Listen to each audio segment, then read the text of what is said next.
Hey, what's up everybody? In this video we're going to be showing some of the gameplay I got. This video is going to focus on night vision gameplay. But I also want to point out that I predicted something and it came true. I mean, not like those other things where I looked at leaks and, those came true. I'm talking about something that there was no leaks whatsoever. I just pretty much guessed.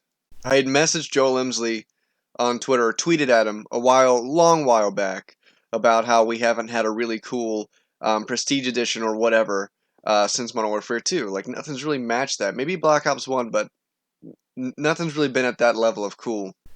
And then about like 2 months ago, I was like, so a while back I mentioned we haven't really had a Prestige Edition as cool as Modern Warfare 2, and I see you guys putting a lot of emphasis on night vision.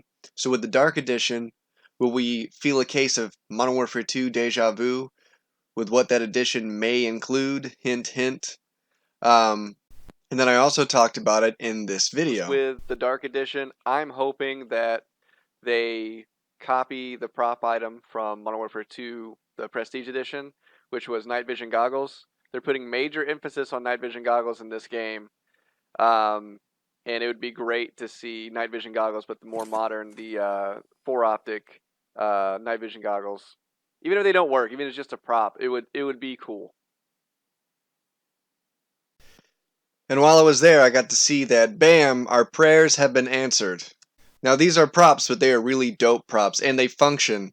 They have a similar function to the ones released with Modern Warfare 2.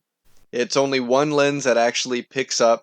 The lens next to it puts out the light, the infrared light, and then you have 2 more infrared lamps on the bottom, and then you have 2 dud lenses. But they're awesome, and that's what matters. It straight up gave me chills. Now next I want to show some of the calling cards and emblems. I know a lot of people have been playing COD for a long time. The new artwork doesn't really do it for them. They don't really like it. A lot of us also don't like that they just give you a whole bunch instead of you being able to earn them. Because earning them actually made people give a damn. But it is what it is. They've got a vast selection if that's the type of stuff that you care about. And next after that, I want to take a look at field upgrades. So you've got a tactical insertion, know what that is, trophy system. Stopping power rounds basically reloads your magazine with, more powerful rounds. Then you have this RC drone that you can fly and then tag enemies' location with. You've got an ammo crate, and then you have a deployable shield. I mean, these things do have a purpose and you can use them, but they're just useless enough to where it balances. And I don't mean that as a bad thing, that's a good thing. I maybe found myself going for my field upgrade twice, 3 times maybe for most of it. So this is Azir, whatever you want to call it, Azir Cave. This is the nighttime version of the map. The intro to the gameplay is awesome. Propelling out of a helicopter at the beginning of the match was a lot of fun actually. Now I know it probably wasn't the best choice, but I really wanted to try out the M14 at this point of playing the game. As you can see, you have to aim a little bit differently when you have night vision goggles on.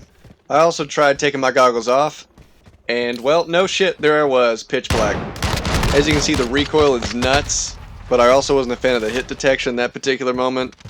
But I did have some better luck with it as time went on. As you can about to see, this is going to be a huge firefight. It was awesome, lasted a hot minute. Even though it wasn't super fast paced, the setting was really intense. People communicating the whole time. It felt really immersive, like you were really there with your team.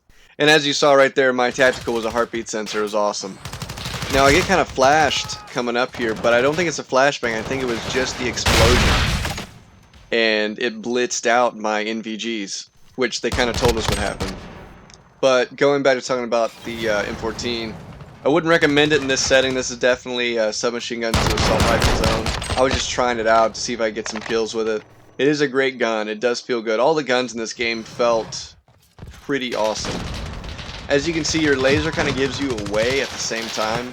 I think they do have a laser you can use where it only comes on when you're aiming, which is really useful. Apparently in some maps there will be lights that you can turn on. I don't think anybody ever stumbled across any lights when we were playing on this map.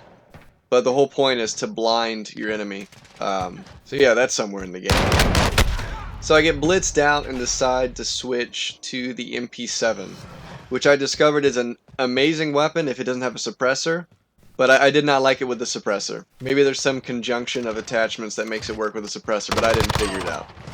One thing I really loved though was just exploring the maps. They are such a playground. compared to what we've been given the past few Call of Duties.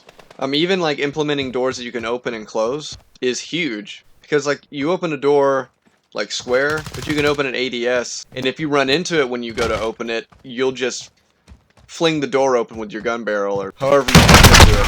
And you can also just walk up to it slowly and hold square and you can peel the door open. It's just a super cool mechanic to the game. Now I'm going to try out the Odin. Really powerful, like 2 hits to kill. Fairly slow fire rate for an assault rifle. A good bit of kick. Less kick than the M14, but yeah, I had bad luck the first time using it. Again, it's not a close quarters weapon. I don't know what I was thinking this match. I was just having fun. But, you know, once you get the hang of it, it does put in work. It does have its it does have its place. But in all honesty, in the close quarters type situations, I didn't see too many people using it. I did see somebody use it with a scope and a suppressor later on in a different map and different game mode. I picked it up and it was pretty sweet. So I finally get blitzed, and that's about all she wrote. Eventually the game ends before we really get back into another battle. But if you like this footage, if you like the idea of this game mode, if it looks fun to you, please comment below. I want to see y'all's conversation. Be sure to like, share, and subscribe, and check out my Twitter. I'll also have links to my previous videos related to the multiplayer reveal down in the description, and I should be posting more throughout the upcoming week. So until then, I hope you guys have a good one. Peace.